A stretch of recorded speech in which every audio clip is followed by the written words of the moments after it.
Bon Zawin Sunpa, Amasapenin, Hitabang, Damnale Pa, Paro Apio, but Hinsu Tambayum Henlam. Tele Laya no Masanga, Didina, Amy Hola to say, Numa Gulam Ho Masanga to say, getting our first time in Tele Kipamta, How Alonso Amazala. Lai mana tu say dengan nam kigo thediam ta indo in kezong I tidila ai thei kilo I tidila kisong lal kitna e ma happy zong le pathini lampi hinggung nan te ketia hinge kam tizing ama zalin zong lai mana kong ding theizin ama chunga zong ki pa tho kain sei kit hin ke hi nei he tom tan nei hello di hin na ipi le ma sa pen ke ma introduction hong ki nei ma sang katin kami ni ahile nunga bina tingne hoi zo kahiin kaho ahile bizang nga kahiin zo kahipon kaho ahin aki khapon kapa ho ahin na sising le yotin bizang lam ka bizang ai tai kapi ahin chele current address ile to Happy Valley ai lai mana chu Happy Valley long range ra chu family auto ko khom ve ti kan sei no maintain chule ke ma hi thu sim chom cha ti testimony zong in tin chule bio data ti di hamna ai hello holding a chom cha mi sei katin ke hi 2011 a chun pathina ping thana kan nei in pathina ko na ping thana kan nei zo a chun pathin ko ma ka ke hanin ke le ke ma nanengam a tong dinga hong ki pel hange tia pathin nga kong ki han do in kan ki han zo chun 2013 12 ka chei zo a chun 2013 a chu aizola ka chi in aizola hi thaku Hindi Presbyterian Bible School a CTH Certificate of Theology kana chai a hi in he chi hong ki chai chun 2014 a kona 2017 chan hin BMS Bachelor of Missiology kana bol ki a hi in it's a missionary training college Aizola kana bol a hi in chu kumli kana simin kong chai chun shilong kong kile kidin missionary dinga kong apply kidin Aizola han lang shilong Aizola ka apply na hin la pathin in ke dinga plan at sungkat egon pisong hintin God has a bigger plan for me so I missionary dinga kong ki good line to KWS Happy Valley hobunga kun child evangelist nang to de matin chu ke dinga chu pathin zong ego nam pi hin te ka tia kam kila in 2018 a kon chun child evangelist na ka hin to in turi chan gya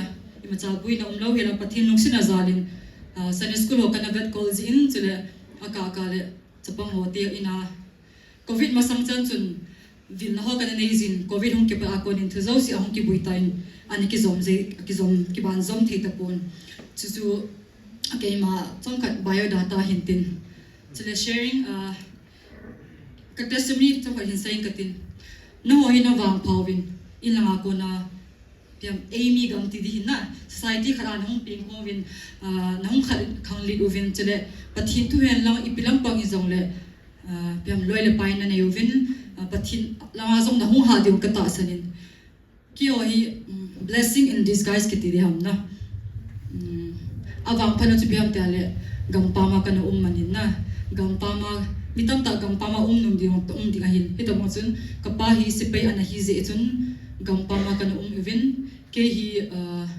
bina guria kong pe ga hin za chu kapa ngai lu ta bina en sa hin na chu hin tin chele ke hoi ucha mi nga ka hin numei nga ka evin to kong ke lan pinu zoi kanau anyau lang ho hin chu ke o mi nga ka hin ke ani na hi ka hin sema bangin akiwang pawangin akiwang sikirin azi chu ko lo ga ma hong ki ma le pathin thu zong hi idei bang ta ne ki healthy point pathin thu ibihang zong ane ki he pon na what is the religion zong ane ki he pon ki mo hi hing to in ko lo ga ma ki chizin amo mandira ku allow at hazir ko lo hi he di hin daylight noise na mandira ko na laging ta na hazir ane ki za chu chila ikola hi an dan zin dan chu eon aka le ipilaw a khelo ki mo sa jing hin na anaki sa ji hi ti chun piam kho apitai life anaki mangcha hin na chele pathin nong koi ham Christian ka yong kan ki he point chele Amy ti dem na Kuki ti dem Thadou ka ti dem ke ko Amy ka yong kan ki he lo hin na kol la hi kan ki gel jing hin hi tabang chun hin hui anaki mangcha jing hin shilonga ka hum wa 2001 a chu shilonga ka hum na hi ben shilonga ka hum ko na chun hawin ho hai ta ki tu ta kam ki kai pan ta win Sunday school ki kai Sunday school ho zong hi pathin thuk ngai dia na ki chi ji point loi le pai to ki mu to dinga na ki holim dinga gossip bol dinga na cho dinga cho ni ki chi ji ain hi ta bang chu hin ko ni ki main ala kanu hi mai taw na taw mi a hi in sunga ni sila taw na an pho ji noi pathin he lo le mei dila na chi de ti chapang la cha te ko na sei ji na enu ti hoi thilpha lo na bo na mei dila na chi a ti ta bang chu kanu zo hi ti chon ei sei ji win pathin he lo le mei dila na chi ding wan da ma nang dinga ko ki kha de an ti ji phale ka di cha ji ki chon pathin ni ko hi a te ka lung dong ji cho na ki chon kol pathin muslim pathin ei pathin ki banglo ham ti kanung gel kan nei ji ein ai la kanun hi tian se ko so kanung thi mi piam ki cha na kan nei tan na pathin kan hol panin neo la chu ke mo no an om ji na shilong ai ki in neo cha la hi ke ho mo mi family hi 10 12 wa na hi in happy valley ko kem kan nei ji phale nu le pa thunang speaker ong ji wa nu le pa thunang ngai lo le mi chon si he ti le chun thu an se le phale ki ji tan nu le pa thu ka ngai lo ja chu pathin cha ka hi poi ta min hi hum po ji na ipi a reason di ta zo om lo nu le pa thu ki ngai lo ja chu ping thana kan hi sa ji ai la as days pass by as year pass by na pathin tu hoi ta hong ki ngaya ko no chun Jesus Christ a chu koi ham ti kan he toi na just imagine newa ko na kolin till my 16 15 16 17 years old chu pathin kan he lo hin na Jesus Christ a koi ham zong kan he lo hin ai la ki paum ta kem ana omi he chalai chun Jesus Christ a ti ta kan mu en he cha chu ping tha na kai na yin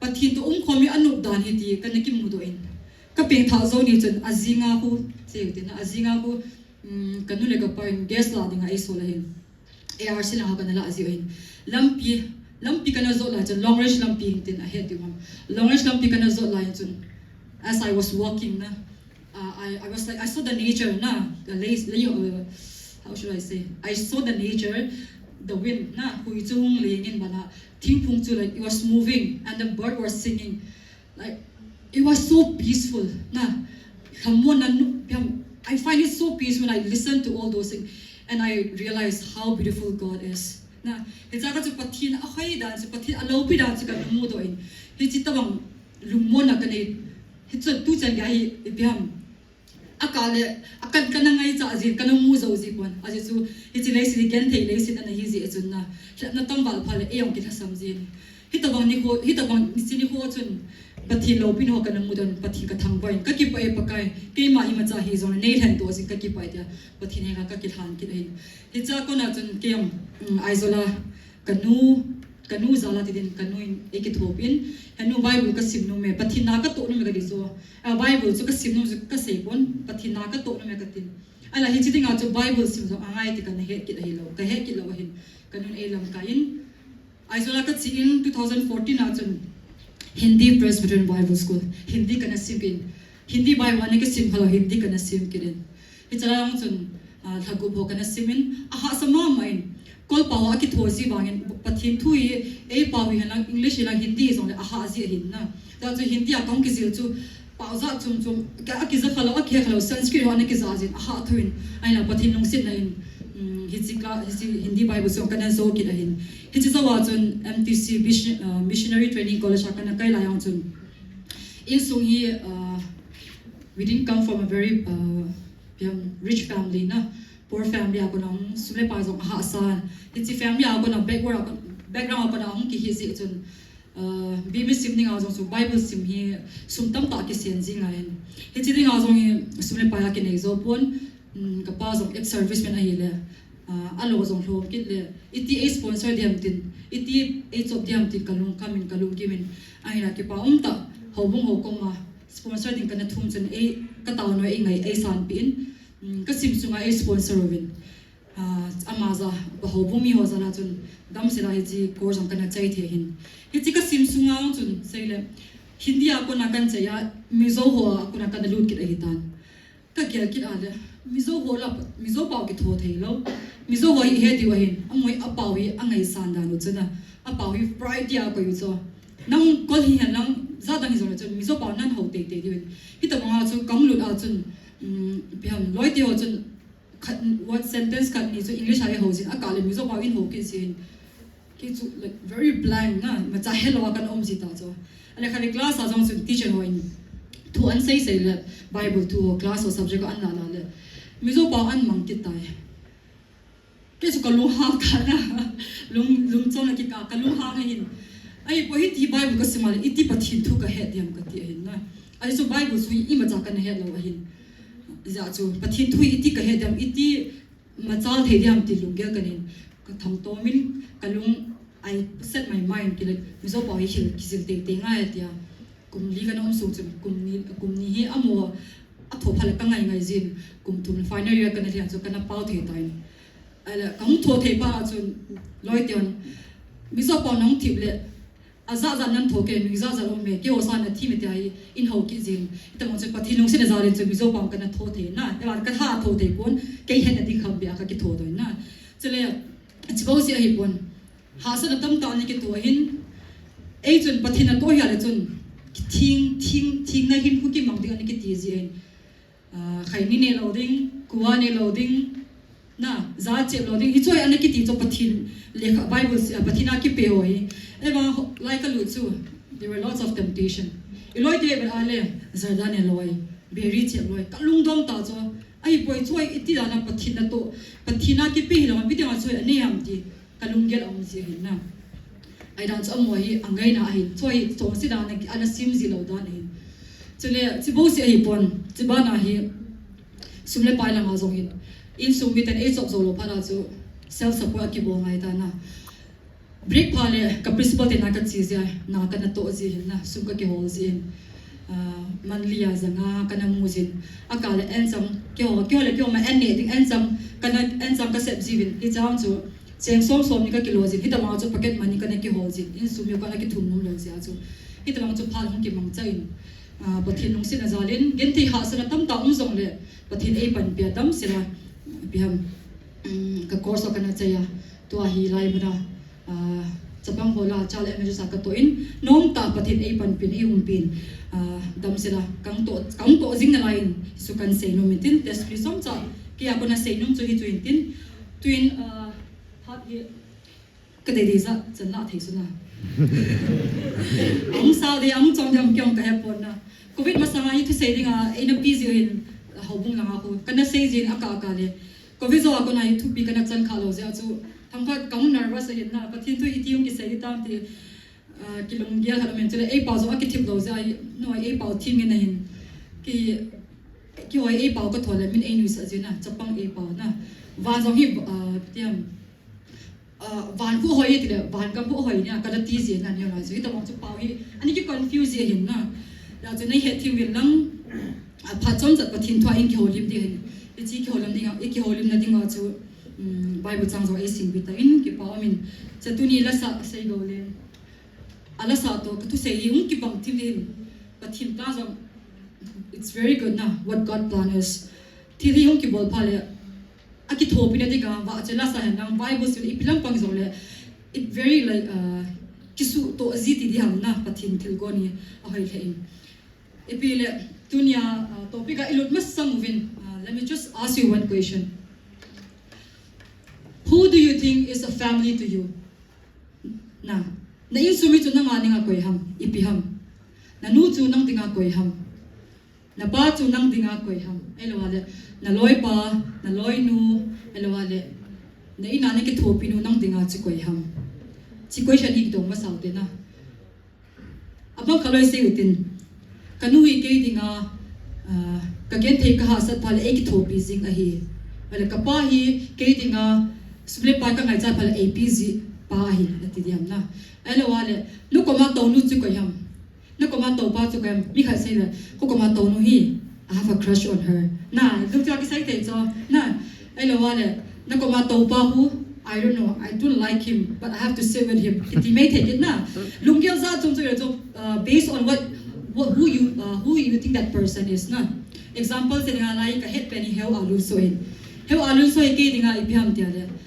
He is a friend, a brother in Christ who comes home and visit me sometimes to check on our family. Na, he is someone who is concerned about me and my family. Na, ay gyal ko in akala inahong ziin na damdam na phatpal nang te indo azi zo. Na, so he's like a brother, he's like a friend to me. Na, so in the same way, who is a person sitting beside you? Who are they to you? Na, or at home, nanutu nang dinga ko iham. Na, napatu nang dinga ko iham. Si kidamutin. Na, chuchu mitam ta chun kaloi noi ke dinga kahasat phale kahasat phale ki share bidding loi phata a he kityong mai ti cho hitamo chu mitam ta yum dinga hin na ai wa to la hu ki khom khom hin as a Christian, as a believer. Na, I want to ask you this question.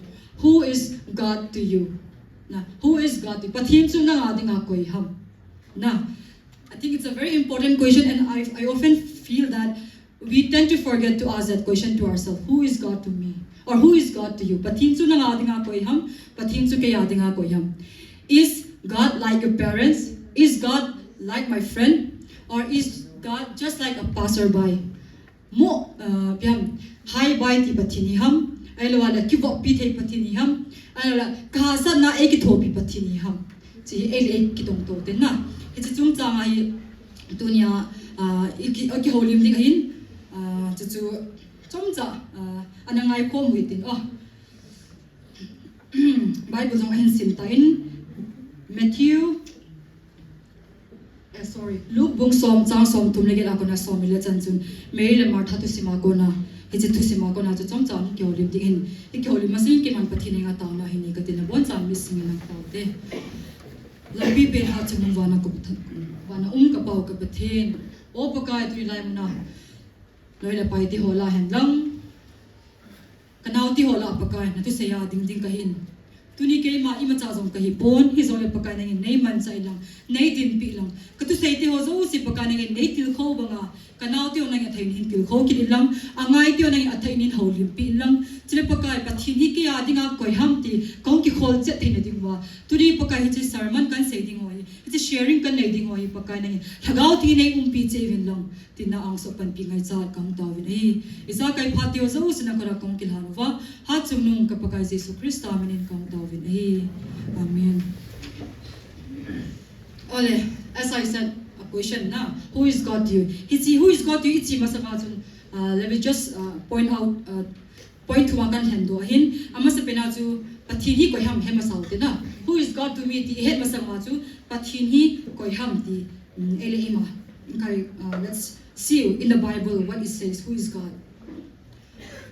Pathin chu amin chu tam ta ma hin ena hi chila point to mo kan la do ding hin for me, which I find is important for today na. Amase penahi pyam tira God, he is a creator na. Amai til sim pathin ahi. Toy hoi to so Kevin, let's see each other's face. Ken na limu ve ngatin nam ke mali betam. Hai ni sam, hai kan sawan. Yes, we are all beautiful. Why? Because we are created by God. Na. Mitso el ba hi zole chun hoi ta ahin kuvan pathin athil si ku even phale. By macha se loi ama ko even ale hoi ke sajing ahin mi na. Ahin dan a chon dan even ale. Athil pa bol dan even ale chun. Hoi mo zu mo hoi ki sajing na. Zwa ke so ading pa chun. Tam ta hoi mo sa me hin na. Ai wa ke ma hoi ke sa ai so pathin til si mai na. Pathin til si mai ja chu a hoi na. Ja chu til do si a phala mai pa le. Tili bo hoi si hin. Hita bang chu Genesis bung ni chang se ya chun. Pathinin mi ma sim dan a hin se na. Le ala in mi ma simin and then who an bola chu mi him chu an sim do hoi chu na. Pathinin mi ma sim chu a khoi di dan chu ama mel ta banga na. Ama mel ta banga chu pathin nu mai pasal anasim ahin. That's why we are so beautiful. Even when people say you are so ugly, oh, I don't care. God says I'm beautiful. Kiti thai chu ele ma kin hamon thai chu na. So that's why He is the creator of everything. He creates the living and the non-living thing. He creates you, He creates me. Na, ay sim ahin amamil tabanga isim. Amamil tunga isim pala chun achang chunga ele ma ki hoizi hitan na. Ezong akakale mira mel ki bazin akale hoi mo ki sajin akale hoi ki sajin. Ay wanga no patinin ay sim ay bidinga hoi mo ki tijam ki tizi na. Ezong chun patinin hoi ta lay ala in hitsi achun hoi ta azemin mit ho kam ho khot ho ke mo asimin asim zo cha ana ahu zo an hu sai na hitsa ka le ho mi mu ki sultan. That is how God has created us. We are created so beautifully. Na, and not only just that He created us, He also created us for a purpose. Na, lung tu khat ne zam hi masimin. So Colossians bung khat sam som gup iba aletun. He created everything from Him and for Him. Atitso. To mi min ay sim hi. Oh, nang kasim chai tan, na day ka kitbol tan. Na lung numin kitson tan atilaw zo. Nang kasim ay tan, kay nei zain lang. Kay nei worship in lang kathu ngayon tiya pathin asim ahin na. Even when we make some small thing, we want them to listen to us. Na, example to a phone asim mo zong chun, a phone nei tu pa phone sim pa in zong chun. Ama day bang ta chili nga zo na sim ito, day bang ta sim nga na chili lo zo na. Ito bang so pathin zong mi asim ma chu, ama lung day holding na, ama lung lam holding, ama va choi ding, ama thungai ding a pathin ni asim ahin na. That's why we are all created by God to fulfill His purpose in life. We know that God has many attributes. God is love. The most beautiful and the most important thing. God is love. Do you know what love is? Yes, I know because I have a boyfriend. Yes, I know because I have a sibling. Yes, I know what love is because I have parents. In the same way, where did that love come from? It first came from God. Pathina ko na hung masahin. Na, turi pathin dala chun hichilay sa lungsit na hi dem. Law di so na. Kina na to ay in langa hi galbui to hi hung din. To gali in langa galbui so hi pisiham piale. Pati ana saw ta lo sia chu gali hung ba. Pathin lungsit ay anong ta lo sia sa gal hung pa hin na. Za chu lai 1 John bung li chang gai wala chun. God is love. Whoever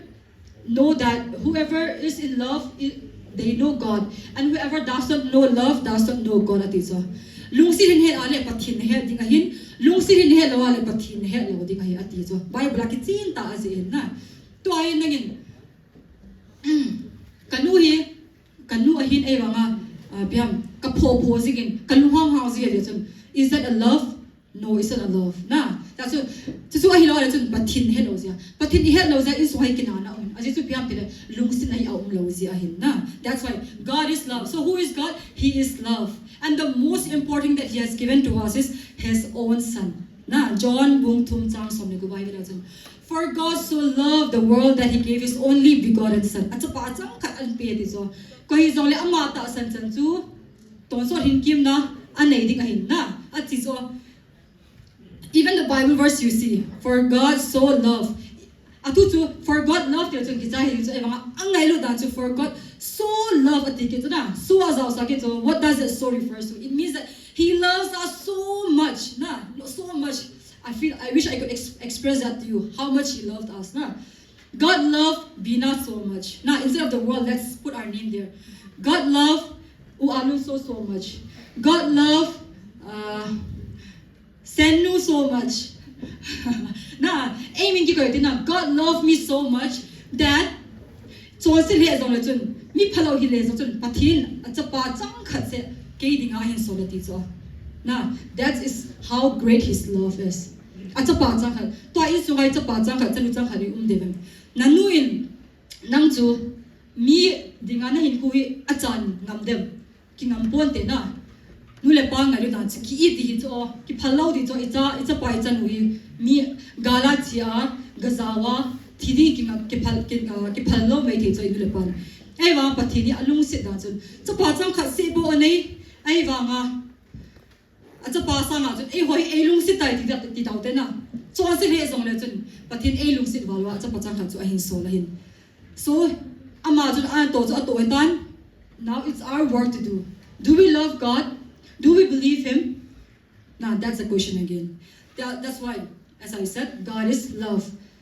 Whether we love anyone or not, God will still love us. Na, mi chon si mi vai cha, alo le, sumle pai nei lo le, ko hoi mo, ko hoi, alo le, ka ho sa ima cha, kinai hi zong le chun, pathini ei lung sit thau thau de, because He created us. Na, so point number 3, He is unchanging. Ki khial lo pathin ahin. Na, especially for girls, how many moods do we have in a day? We have many moods. Na, ilunggelo ki khial sing so singka le ki pading sun le ko hem phato hung ki lading lungnu mo taum ding nin ha la hung ki kap ki ding zan le ki lu hang ki ding hiti mu tam ta ki ne ji so pasalo a het thim lo me the ding na mai mu ki ho hin na. So that's what I'm saying is we keep changing, human being keep changing, our relationship keep changing, na, our mood keep changing.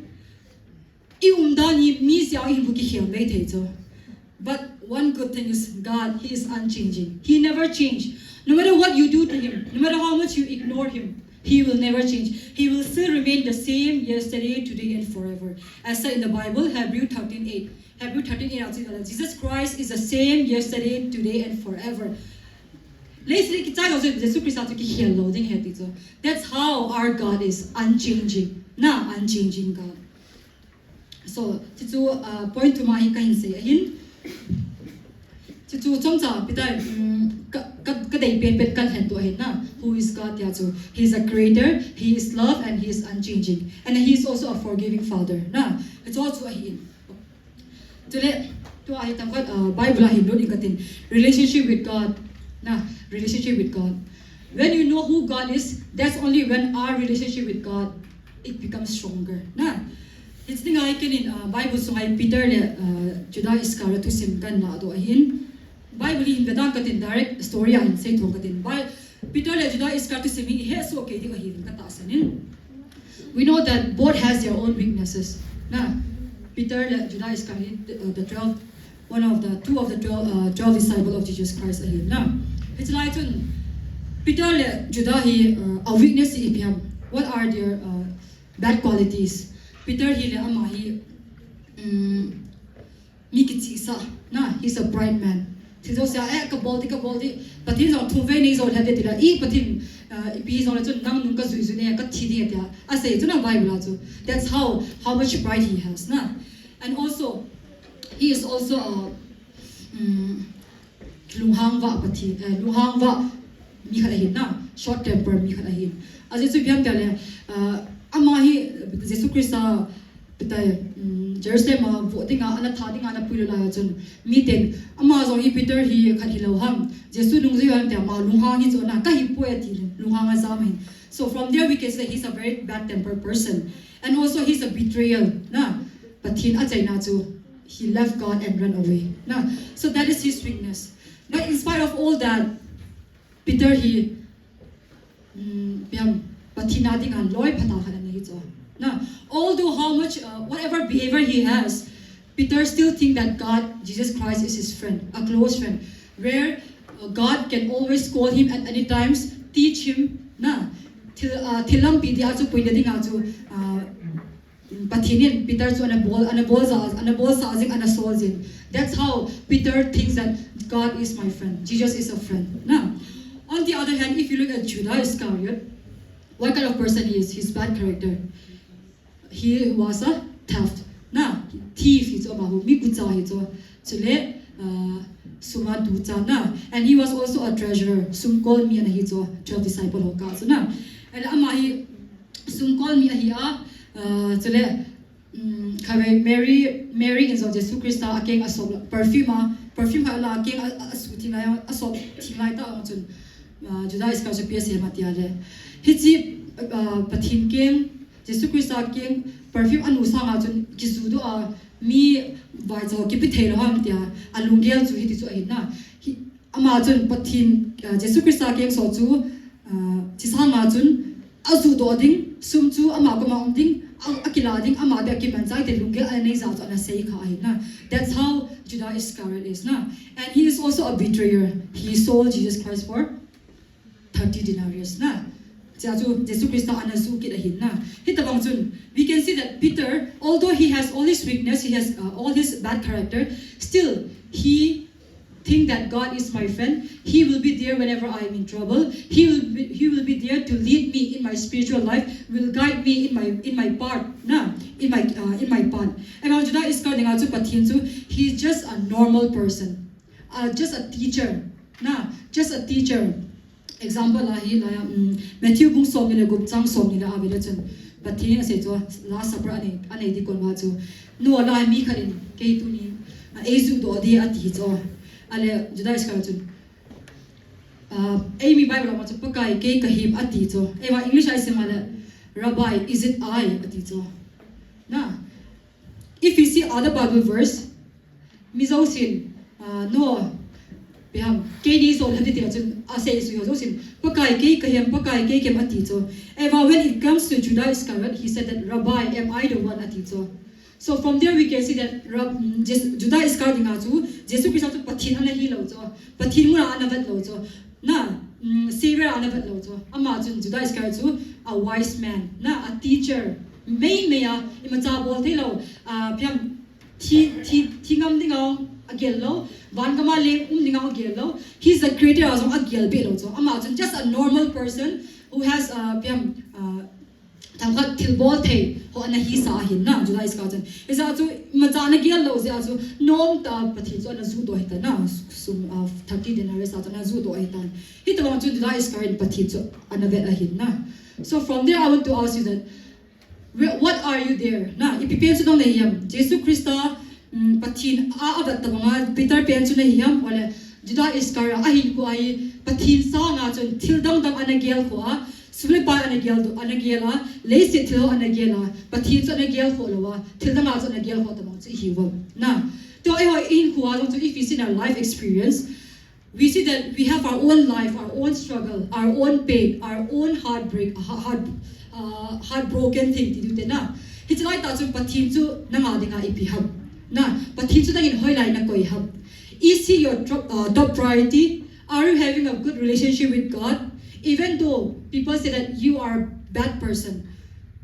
I mean nanga ati zo na chun nang dinga chu pathinin no you are my child ati zo na that's why where are you? Who are you? Are you like Peter or are you like Judah Iscariot?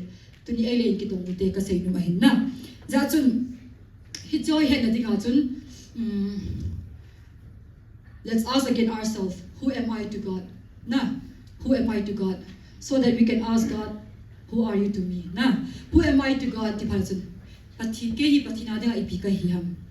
We are the creator of God. We are the child of God. We are being saved by God. He's our savior. We are being free from the sinful world. That's how God sees us. We are the child. We are God's creation. We are a friend of Jesus. We are His temple. We are the temple. Or we are the God's first priority. But your first priority you so first and foremost. Even when you cry at night, God sees you. Even what you are thinking inside,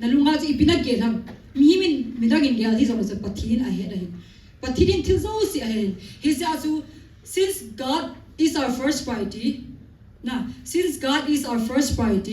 where can we put God in our life? Who is God to us?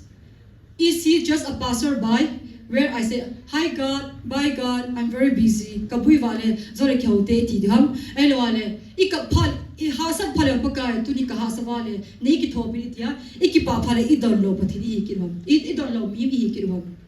Elo vale, ki pani hai lang, hasi ni hai lang, hasa ni zorjin pakai tiya pakai ibel zing mi hiwam. So what are we? And then who is God to us? Hitsi ema kidong tio te tin tuni athain question I kan vai tha di kahin na sei tim zo kai pon chop ne na kan se hin he thimin lam ka sei na zo hi chan chuin tin tin pathini e dinga koi ham chale ke dinga hi pathin ko ham ti khale kha ki dong cheu hi tin he chi phale bo chun pathin lung de lam chi bol theiwa pathin lung tu bo chu isu boling theiwa he chi lei si hi ki pa na lei si na lung mo na lei si hi sim do thei ti ai thain kan sei no tin sei khil sei wal na pathimi ki ngai dong tin ke ma phak chi chan chu tan te ka ki pa e